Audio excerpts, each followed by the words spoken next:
தமிழ்நாட்டில் படிப்படியாக மதுவிலக்கு அமல்படுத்தப்படும் என அறிவித்த எடப்பாடி பழனிசாமியை வள்ளலாரின் சமரச சுத்த சன்மார்க்க சங்க நிர்வாகிகள் நேரில் சந்தித்து தேர்தலில் தேசிய ஜனநாயக கூட்டணிக்கு ஆதரவு அளிப்பதாக தெரிவித்தனர். சேலம் மாவட்டம் நெடுஞ்சாலை நகரில் உள்ள இல்லத்தில் எடப்பாடி பழனிசாமியை சந்தித்த நிர்வாகிகள் வடலூர் நகரில் உள்ள மது மற்றும் இறைச்சி கடைகளை அகற்றி வடலூரை நகரை புனித நகரமாக அறிவிக்க வேண்டும் என கோரிக்கை வைத்தனர்.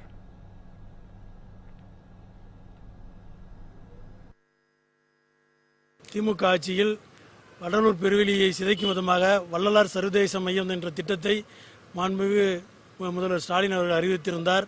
அந்த திட்டமானது ஒட்டுமொத்த சன்மார்க்க அன்பர்களுக்கும் எதிரான ஒரு திட்டமாகும். அந்த பார்வதிபுரம் அங்கே வாழும் பார்வதிபுரம் கிராம மக்களுக்கும் ஒரு எதிரான திட்டமாகும். அந்த திட்டத்தை நமது அண்ணன் எடப்பாடி அவர்கள் கடலூர் மாவட்டத்துக்கு சுற்றுப்பயணம் வரும் பொழுது வடலூரில் பேசும் பொழுது நமது ஆட்சி தலைமையிலான ஆட்சி அமைந்தவுடன் அந்த திட்டத்தை ரத்து செய்வதாக உறுதியளித்தார்.